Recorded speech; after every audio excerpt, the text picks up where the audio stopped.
La qualité de l'air à Strasbourg, à laquelle s'est intéressé ce matin auprès des spécialistes d'Atmo Grand Est, un revenant en Alsace, Yann Verling, ancien porte-parole des Verts, aujourd'hui membre du MoDem, ambassadeur de France pour l'environnement, élu au Conseil régional d'Île-de-France depuis qu'il a quitté sa région natale, l'Alsace.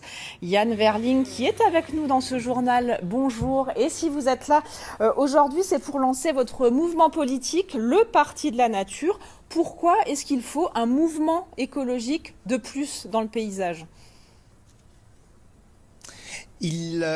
Bonjour d'abord, et je suis très content d'être avec vous aujourd'hui, d'être à Strasbourg, Spetam, comme on dit, comme on disait dans ma famille.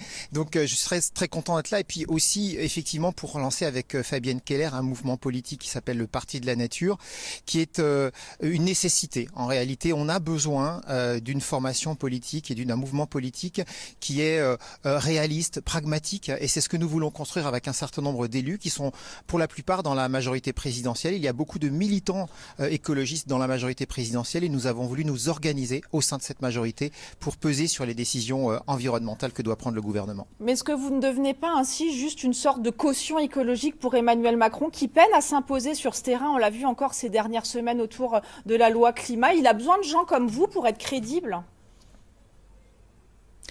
Il n'a pas forcément besoin de gens pour nous, comme nous pour être crédible. Il a surtout besoin qu'on soit un certain nombre à être en influence en interne de la majorité pour que les mesures soient les plus ambitieuses possibles. Et cette crédibilité, elle naîtra par le fait que justement les mesures seront au rendez-vous, seront ambitieuses sur ce qui est demandé aujourd'hui, sur la baisse notamment de 40% des gaz à effet de serre à l'horizon 2030. C'est un effort énorme et colossal qu'il faut faire. Et donc il faut y mettre le paquet.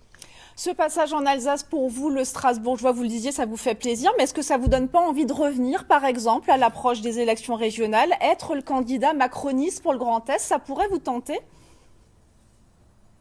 Vous savez, moi j'ai une vie maintenant qui est essentiellement au niveau national à Paris, donc c'est pas un projet pour moi. Par contre, c'est avec une grande amitié puis beaucoup de plaisir que je viens ici en Alsace et j'aimerais revenir encore plus souvent voir mes amis et notamment ici Fabienne Keller aujourd'hui et d'autres que je verrai ce soir.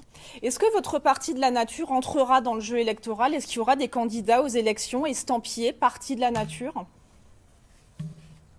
Pour le moment, nous voulons surtout être une force d'influence, une force politique d'influence dans la majorité. Nous sommes composés d'élus qui avons nos cartes dans différents partis, le MoDem, La République En Marche, Agir. Certains n'ont pas de carte dans des partis politiques, c'est très ouvert. La ligne de conduite qui est la nôtre, c'est d'être un parti, un mouvement écologiste pragmatique et réaliste. Un petit peu comme les Grünen en Allemagne, je pense qu'ici ça parle bien. Oui. C'est un mouvement qui est réaliste, qui s'inscrit dans la construction du compromis. Et c'est ça aujourd'hui qui manque. Il y a trop de radicalité dans le domaine de l'écologie et je crois qu'il faut au contraire beaucoup plus de pragmatisme. Merci beaucoup Yann Verling d'avoir répondu à nos questions ce midi.